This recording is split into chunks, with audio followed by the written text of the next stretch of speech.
Olá pessoal, sejam bem-vindos ao canal. Nessa oportunidade nós iremos conversar um pouco sobre um dos eventos mais importantes que já houve na história do cristianismo e que impactou de modo considerável a história ocidental, seja economicamente, seja politicamente, socialmente de modo geral, a Reforma Protestante. Você já ouviu falar da Reforma Protestante? Sabe o que foi a Reforma Protestante e quando ela aconteceu? Pois eu espero que você saia daqui um pouco mais sabido, entendendo sobre esse evento muito importante e que com certeza de alguma maneira afetou a sua vida. Você só pode, você talvez ainda não tenha percebido, mas com certeza a Reforma de alguma maneira afetou a sua vida. Então nós iremos este mês, como nós comemoramos, nós protestantes, comemoramos no mês de outubro o mês da Reforma Protestante. Então, no dia 31 de outubro, agora nós comemoramos 507 anos de Reforma Protestante.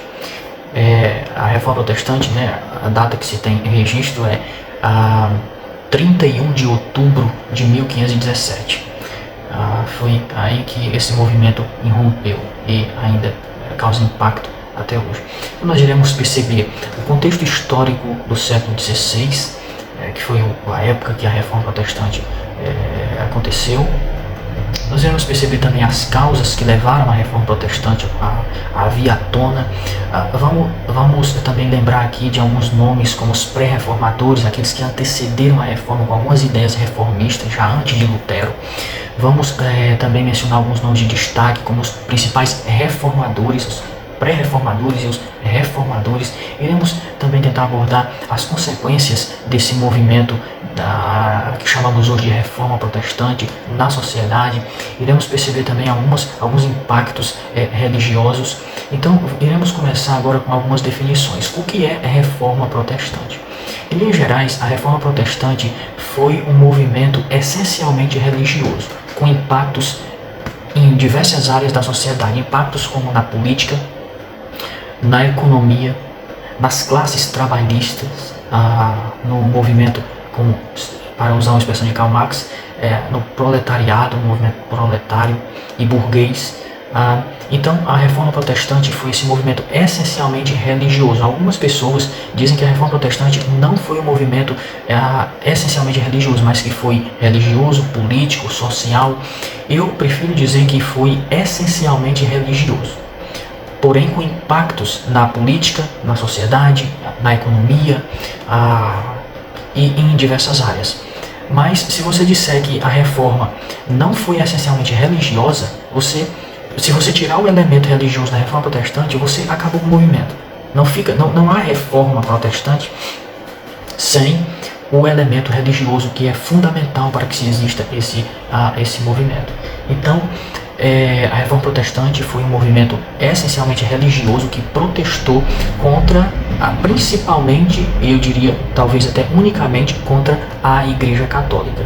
O seu domínio religioso, domínio territorial, a corrupção do clero, a corrupção financeira, a corrupção sexual, mas principalmente a Reforma Protestante atacou a linha doutrinária católica romana. Então eu diria que a Reforma ela foi principalmente um movimento que atacou diretamente a linha doutrinária da Igreja Católica. Para os reformadores, a Igreja Católica se distanciou então da Igreja nascente do Novo Testamento. O movimento de reforma é uma tentativa de voltar às origens. Bem, irmãos e ouvintes que nos ouvem pelo YouTube, a Reforma Protestante então foi isso. Agora, reformas sempre acontecem em diversas áreas e no cristianismo é diferente. Por exemplo, Jesus Cristo, nesse aspecto em que definimos a reforma, ele foi um grande reformador. Por exemplo, o Senhor Jesus, e basta você ler o Sermão do Monte para você compreender o que eu irei dizer, ele volta da doutrina dos fariseus e dos escribas, dos anciãos, para o Antigo Testamento e para os profetas do Antigo Testamento. Então o que o Senhor Jesus faz é um tipo de reforma, criticando a interpretação vigente na sua época dos anciãos e voltando às origens, aos profetas e à escritura do Antigo Testamento, que para Jesus tinha havido uma corrupção doutrinária. Os apóstolos também foram grandes reformadores. O cristianismo judaico, quando ele nasce, ele sai do judaísmo. O cristianismo também deixa regras dietéticas, regras cerimoniais, como a questão da guarda do sábado. O cristianismo irrompeu com todas essas barreiras. Há um rompimento no vínculo religioso. E esse tipo de coisa é chamado também de reforma.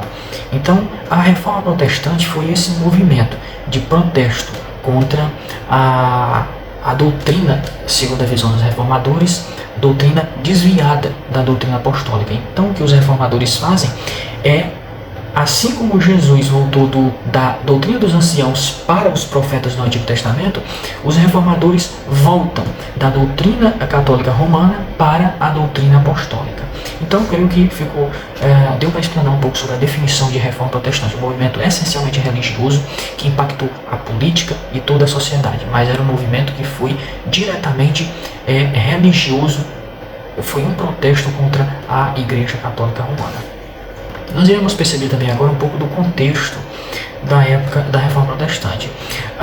O movimento de reforma ocorreu em um momento de grandes transformações sociais e culturais. Por exemplo, coisas como o Renascimento, o humanismo, a centralização do poder político, a invenção da imprensa, muito importante para a Reforma Protestante, crescimento da urbanização e da economia.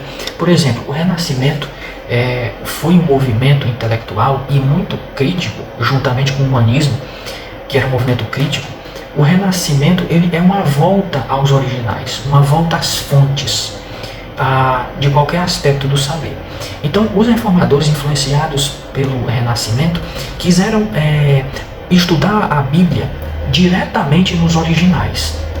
Isso impactou muito essa vontade de reformar a igreja.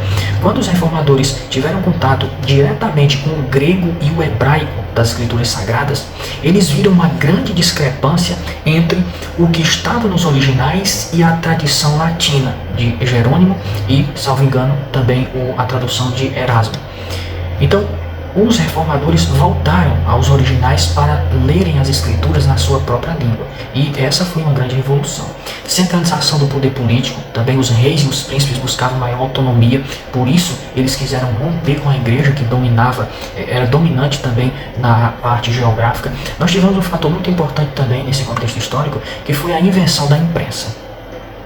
Até então as pessoas teriam que copiar os seus escritos, mas homens como Lutero, depois da invenção da imprensa, ele produzia um sermão e rapidamente esse sermão era disseminado ali pela região por causa da imprensa, a chamada imprensa de Gutenberg, em 1455.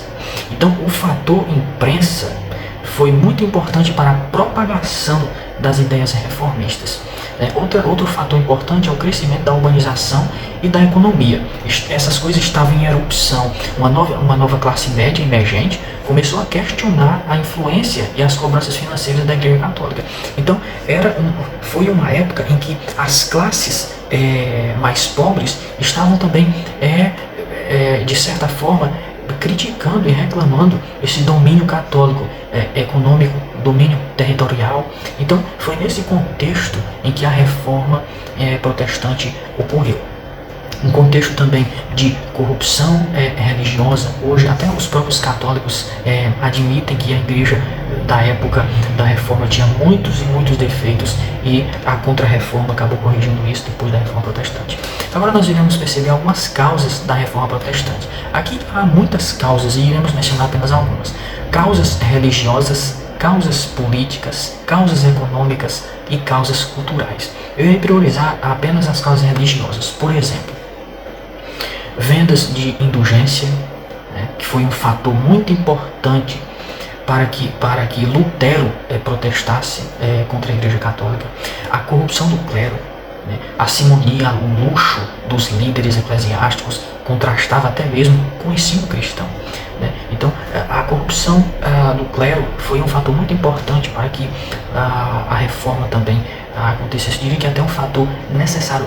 A reforma protestante foi um movimento necessário para o cristianismo. Há também algumas causas doutrinárias questionáveis. Muitas práticas, como a veneração de relíquias, a intercessão dos santos, essas coisas não encontravam base clara nas escrituras e também foi alvo do protesto da reforma protestante. Algumas causas políticas, apenas para mencionar algumas: o conflito entre a igreja e os governantes. Esse foi um fator importante. Por exemplo, os príncipes e os reis queriam mais liberdade e controle sobre as suas nações. Também isso acabou, o movimento da reforma acabou cativando um pouco os príncipes e os reis que queriam esse rompimento com a Igreja Católica por causa do domínio territorial que a Igreja exercia naquela época. Então, a vontade dos príncipes de dominar os seus territórios ofereceu também motivação e força para que os reformadores continuassem com o movimento de reforma. Outra causa política, a formação dos estados-nações, é bem alguma coisa parecida com o que disse precedentemente. A reforma deu suporte ao fortalecimento das soberanias nacionais em oposição à unidade religiosa sobre Roma. Isso aqui você pode até notar um pouco dos resquícios do antigo Império Romano. O Império Romano caiu em 430 ou 476, foi por aí. Mas o Império caiu, mas as suas ideias ainda permaneceram vivas, tanto que o poder religioso ainda dominava a sociedade praticamente quase como um todo. Se não dominava, mas influenciava muita coisa. Algumas causas econômicas para a reforma protestante vir à tona: a exigência de tributos, a ascensão da chamada burguesia. Essa nova classe, a burguesia, ansiava, tinha vontade por uma visão de mundo mais alinhada com o trabalho e com a prosperidade econômica. Esses fatores também motivaram muito a reforma protestante. Causas culturais, coisas como a valorização da educação e da leitura. A reforma protestante valorizou muito a educação. Os fiéis, quem quisesse, era incentivado a aprender a ler para poder ter acesso às escrituras. E o acesso à Bíblia também foi um protesto da reforma. Porque até então a Bíblia era fechada e só quem tinha acesso a ela eram os sacerdotes. Mas a reforma abriu o caminho para o homem natural e comum ter acesso às escrituras. Para tanto, eles foram incentivados à leitura, à alfabetização. Então, essa vontade de que a educação alcançasse as pessoas mais pobres também deu causa à reforma protestante. Foi uma das causas da reforma, porque os reformadores insistiam que a pessoa comum ela poderia e deveria ter acesso às escrituras e lê-la diretamente. Uma outra causa cultural, novo espírito crítico, aqui uma influência do humanismo, nesse pensamento renascentista que inspirava a revisão das tradições religiosas e sociais. Então, houve esse movimento de volta com espírito crítico para revisitar os originais, as doutrinas e fazer uma espécie de inspeção. E os reformadores bateram muito nisso, eles voltavam ao original, voltavam aos inícios do cristianismo, o cristianismo em seus fundamentos, para perceberem, e foi por causa disso que eles perceberam desviar da igreja de Roma. Agora vamos falar um pouco sobre os pré-reformadores. Importante esse ponto, porque antes da reforma acontecer, já tinha havido homens com ideias reformistas. E nomes aqui importantes para citar o John Wycliffe e John Huss. John Wycliffe foi um teólogo inglês, Ele foi responsável por traduzir a Bíblia para o inglês. Até então traduções bíblicas não eram permitidas. Ele fez isso até a contragosto. Então ele traduziu a Bíblia afirmando que o povo deveria ler as escrituras diretamente. É uma ideia reformista. Já um pré-reformador, por isso é chamado de pré-reformador, porque ele já tinha ideias que foram absorvidas por Lutero e pelos reformadores. E o Wycliffe também rejeitou a autoridade do Papa e denunciou a corrupção e os abusos da Igreja Católica Romana. Então este homem foi muito importante para que Lutero ganhasse força. O Lutero estudou muito os escritos dele e suas ideias reformistas. Outro nome importante é o John Wycliffe. Ele nasceu em 1320 e morreu em 1384. Outro nome importante é o John Hus, 1369-1415. Também um pré-reformador, um pregador muito consistente. Ele criticou a venda de indulgências, coisa muito importante aqui para a Igreja Católica, coisa muito importante para o protesto da reforma, as indulgências. E também o John Hus também defendeu uma igreja mais simples, né? Dada a simplicidade, a igreja ostentava muito, né, em sua riqueza e coisas desse tipo. O John Hus foi condenado por heresia e foi queimado na fogueira. É dele a frase parecida com essa aqui que eu vou citar de cabeça. Quando ele estava sendo ali queimado na fogueira, estava para ser queimado, ele disse o seguinte pensamento: vocês hoje matam um ganso ou um pato, mas vai vir aqui um cisne que vocês nada poderão fazer com ele. E dizem aí as histórias que era uma profecia, né, se referindo a Lutero. De fato, Lutero foi um grande, como dizem alguns estudiosos, um trator de esteira, que não foi dominado pela instituição religiosa da fé, da Igreja Católica, né? Vamos ver agora os principais reformadores. Começamos então com Martinho Lutero. É o principal, foi ele que encabeçou a reforma protestante. Nasceu em 1483 e morreu em 1546. Martinho Lutero foi um monge agostiniano, né? Um doutor em Bíblia, uma pessoa espetacular, um poder intelectual incrível e tremendo. Sua interpretação da Bíblia era tremenda. Ele publicou, tudo começa com a publicação de suas 95 teses em 1517 na porta do castelo de Wittenberg, na Alemanha. Lutero não estava querendo brigar, ele estava querendo convidar a igreja para o debate, para revisar as doutrinas, porque para Lutero os concílios e os papas se contradiziam muitas vezes. Lutero então redigiu 95 teses, 95 proposições e pregou na porta do castelo de Wittenberg, porque esse era o costume de quem queria debater. Levava suas questões e chamava a igreja ao debate. Lutero fez isso como costumeiramente as pessoas faziam ali, só que as ideias de Lutero, ideias baseadas no Evangelho Apostólico, não foram aceitas pela igreja vigente, a igreja da época, né? Então tudo começa com as 95 teses de Martinho Lutero pregadas na porta do castelo de Wittenberg em 1517. O Lutero também defendeu uma pauta muito importante, que é a questão da justificação pela fé. Para Lutero, e essa é a doutrina protestante até hoje, nós somos justificados diante de Deus independentemente das obras. Nós somos justificados somente pela fé. É pela fé em Cristo que os méritos dele, Cristo, são transferidos a nós. E então Deus nos vê como pessoas justas com base na obra de Cristo, sua vida, sua morte e sua ressurreição.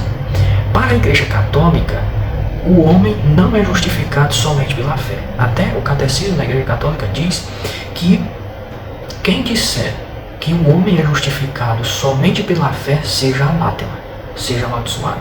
Então Lutero defendeu a justificação pela fé, que foi uma ideia fundamental para a reforma protestante.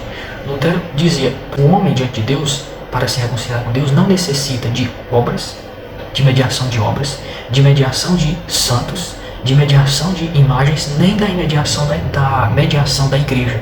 Você mesmo pode ter acesso a Deus. Para que essas coisas? Você fala com Deus. Você vai diretamente a Deus confiado nos méritos de Cristo. Pela fé em Cristo, você tem acesso a Deus. Você é justificado, é considerado justo diante de Deus através da fé. Essa era uma ideia horrorosa para a Igreja Católica Romana da época e o é até ainda nos tempos de agora. Ele também criticou a autoridade exclusiva, e o Lutero, na verdade, criticou a Igreja Católica, que costumava colocar em pé de igualdade a tradição, o magistério da Igreja, a experiência histórica cristã. Eles colocavam essas coisas em pé de igualdade com a Escritura. O Lutero dizia que a Escritura tem proeminência. Somente a Escritura tem autoridade em assuntos de fé. A Escritura dá a última palavra. O Lutero não jogou fora a tradição, nem o magistério, nem nós protestantes fazemos isso. Nós consideramos como fontes do estudo teológico e também nos consideramos fontes excelentes para crescimento espiritual, para a teologia, para a sistematização da fé evangélica. Mas nós não colocamos a tradição, nós não colocamos o magistério, nós não colocamos a experiência cristã e nem a razão em pé de igualdade com a Escritura. Para nós, a Escritura tem a última palavra. É isso que significa a autoridade exclusiva das Escrituras, ou como nós vamos ver um pouco mais adiante, a sola Escritura. Lutero também foi responsável por traduzir a Bíblia para o alemão, tornando-a acessível ao povo comum. Então você veja o tamanho da cabeça de Lutero. O potencial intelectual dele era tremendo. Hoje nós temos computadores, nós temos caneta esferográfica, nós temos tudo, nós não conseguimos traduzir um versículo.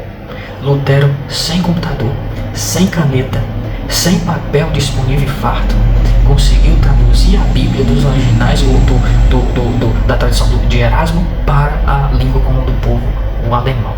Então foi um homem fenomenal. Outro reformador, outra potência da reforma protestante, outro gênio, João Calvino, 1509-1564. Esse aqui falta tempo para falar de sua pessoa e de sua obra. Era uma pessoa que não necessita de comentários. Um homem brilhante, um poder intelectual fantástico, um poder de argumentação tremendo. Ele foi reformador em Genebra, na Suíça, sistematizou as doutrinas protestantes, todas elas, em sua obra As Institutas da Religião Cristã, ou então Instrução da Religião Cristã. É como se fosse hoje uma teologia bíblica, uma mistura de teologia bíblica com teologia sistemática. O que João Calvino fez sem computador, sem nada, você possa imaginar. Ele fez uma sistematização brilhante da fé cristã. Sua obra é monumental. É uma obra de grande calibre. E ele falou que as Institutas eram apenas eram escritos simples para instruir os cristãos a interpretação bíblica. Mas quem lê as Institutas, eu já li 2 vezes, é uma obra fantástica. Era um homem de potencial intelectual tremendo. Eu arriscaria dizer aqui que ele passa de Lutero em muito. O João Calvino ajudou a estabelecer uma disciplina eclesiástica rigorosa, muito sólida, e também um modelo de governo eclesiástico chamado presbiteriano. Ele veio o nome da igreja presbiteriana. Não é outra coisa senão que a igreja, que esse nome vem da sua forma de governo. É uma igreja governada pelos presbitérios, por um presbitério. Tem o concílio, o Supremo Concílio, ela é governada pelo presbitério. Eu vou parar o João Calvino por aqui, porque a sua vida e a sua obra dava para fazer aqui muitos vídeos, viu, meus irmãos. Outro reformador é Ulrico Zwinglio, 1484-1531. Eu vou citar apenas uma coisa dele aqui, que ele é também um homem brilhante, a respeito da ceia do Senhor. Hoje o modo que a maioria dos protestantes fazem a ceia, o entendimento da ceia que hoje temos deriva de Ulrico Zwinglio. É a ceia como um memorial, como algo simbólico. Então hoje os pregadores dizem assim: eu não preciso de reformador, eu não preciso ler Institutas, eu não preciso ler aquilo, porque eu só prego só com a Bíblia. A resposta é clara. Então desça do púlpito e deixe de falar da ceia do Senhor como simbólica, deixe de falar de batismo da maneira que você fala, porque são ideias dos reformadores. Então você diz que não precisa dos reformadores, mas prega o que eles ensinaram. Então vamos deixar de orgulho e vamos entender que nós estamos sobre ombros de gigantes. Viveram outras pessoas nos antecederam, homens que nós não somos talvez nem que nós nunca iremos chegar perto do calibre dessas pessoas. Então outro reformador importante aqui é o John Knox, 1513-1572. Ele era um reformador escocês. Ele fundou a igreja presbiteriana da Escócia e foi uma muito importante para a região da Escócia ali.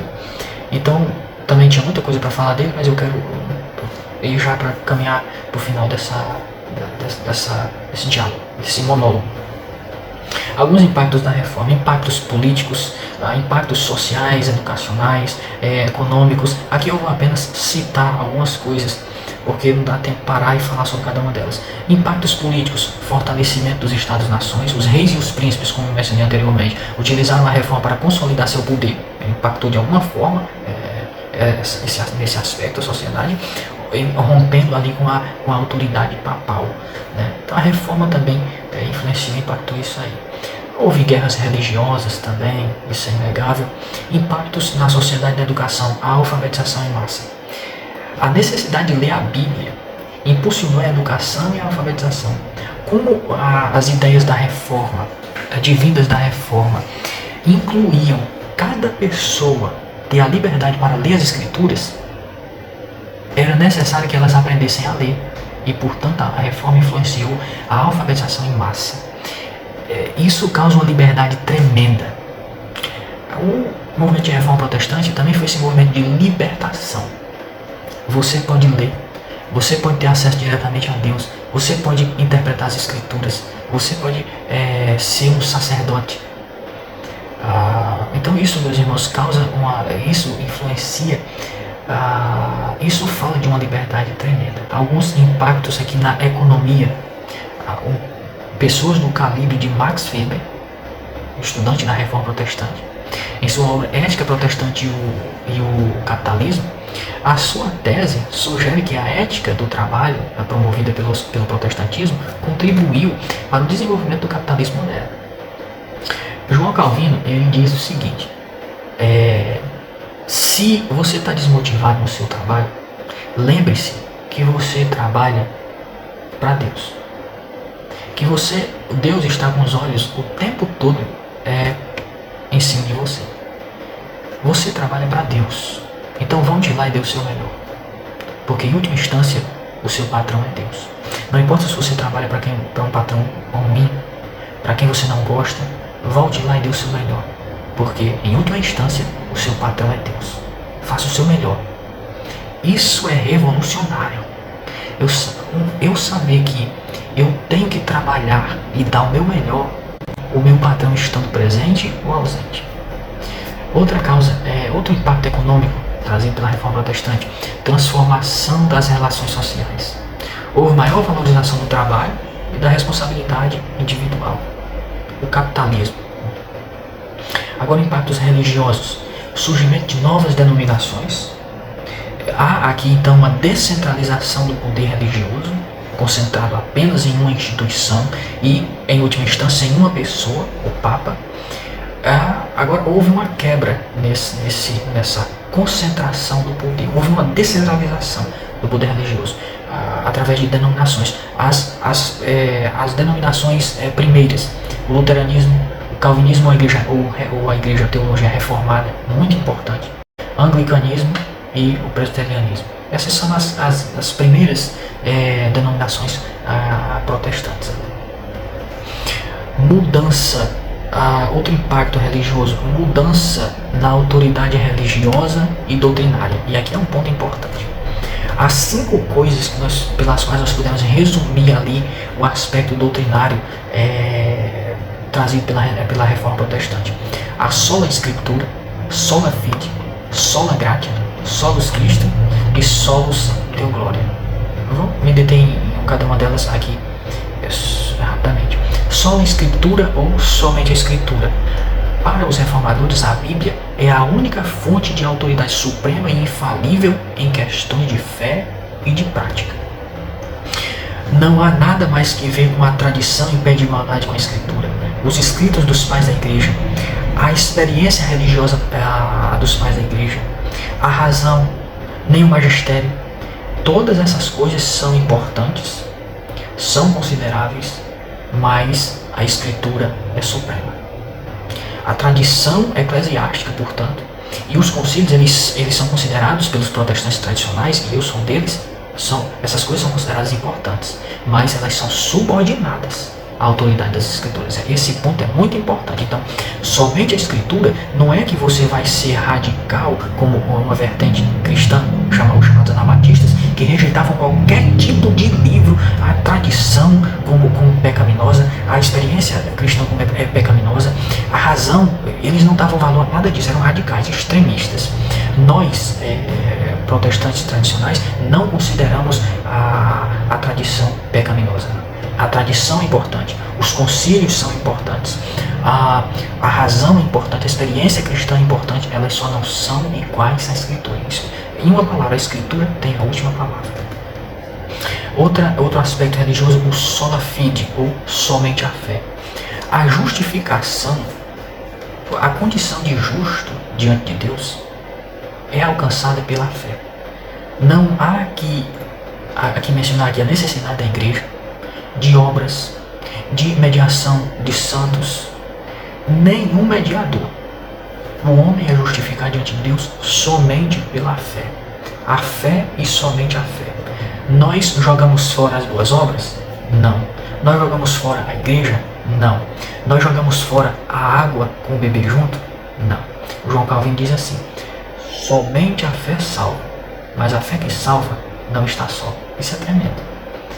Então, nós somos justificados somente pela fé, mas é necessário que aquele que tem a fé verdadeira, que essa fé verdadeira, vou retificar aqui, nós somos salvos somente pela fé, mas aquele que tem a fé verdadeira evidencia isso com as suas obras. É basicamente isso.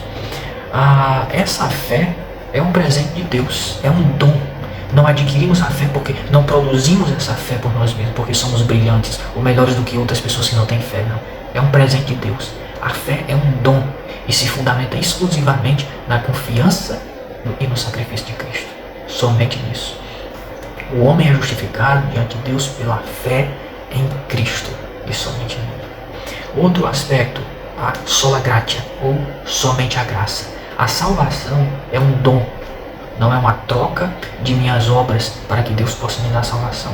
A salvação é pela graça, é um favor que nós não merecemos, é um dom gratuito de Deus, concedido pela sua graça e pela sua misericórdia.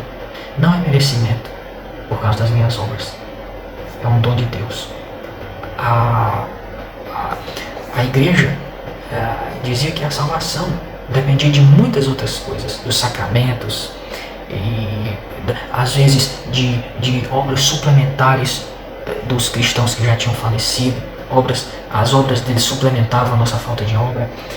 Nós somos salvos pela graça, é um presente de Deus. A salvação é um dom, só a graça, somente a graça. E somos Cristo, somente Cristo. Ou seja, Jesus Cristo, ele é o único mediador entre Deus e os homens, não há outro. A mediação entre Deus e os homens não é a igreja, não é Maria, apesar de sua beleza incrível, não é nem um santo. O único mediador é Cristo. A salvação e perdão dos pecados vem exclusivamente por meio de sua vida, sua morte e sua ressurreição. Somente Cristo.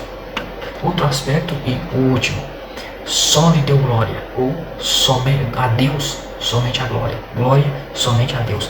Para os reformadores, toda a glória pela salvação e por todas as coisas pertence a Deus. Não devemos nos gloriar porque temos obras e que por nossas obras Deus nos salva porque somos bons, não. Somos maus, somos justificados pela fé com base nos méritos de Cristo e toda a glória disso é de Deus. A Deus pertence a glória. As boas obras do cristão, assim como a criação e o plano de redenção, tem como objetivo glorificar a Deus e não exaltar o homem. Então, se somos salvos, glória é somente a Deus. Se temos fé em Cristo, glória é somente a Deus e nos dá a fé para nós exercermos. Se temos a salvação, glória é somente a Deus, porque ela é um dom gracioso, um favor imerecido.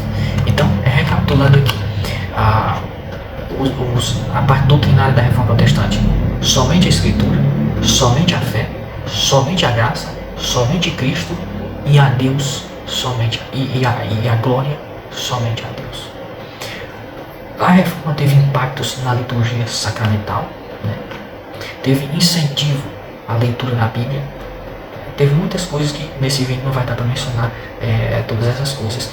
Agora, um ponto importante que eu não poderia deixar de dizer: a Reforma Protestante influenciou até mesmo a Igreja Católica, tanto que hoje os católicos reconhecem que a Igreja precisava passar por uma remodelagem, uma mudança, porque ela se encontrava corrupta em todos os seus aspectos. O clero, a igreja como um todo, ela estava bastante corrompida. Então, como a reforma influenciou a Igreja Católica? A Igreja Católica deu início a um movimento chamado de Contra-Reforma. para combater a reforma protestante. Então, esse movimento consistia de que a Igreja Católica respondeu à reforma. Então, na verdade, esse movimento de contra-reforma é que a Igreja Católica ela respondeu à reforma com a contra-reforma. E o Concílio de Trento também, 1545 até 1563. Então, houve a afirmação de doutrinas tradicionais. A Igreja Católica reafirmou as doutrinas tradicionais, como a veneração dos santos e a transubstanciação, que é uma doutrina relacionada a ser do Senhor. Não há, de passagem aqui, vou tentar explicar transubstanciação. Consiste basicamente em dizer que os elementos da ceia, o vinho e o pão, elas se transformam literalmente no corpo e no sangue de Cristo pelo milagre da Santa Missa, ali dirigida pelo sacerdote. Os reformadores não criam nessa doutrina, mas a Contra-Reforma reafirmou essa doutrina. Na Contra-Reforma também foi criado o índice de livros proibidos, e reforça também, a Contra-Reforma também reforça a questão da Inquisição, coisa que também muito abrangente, não dá para se mencionar aqui.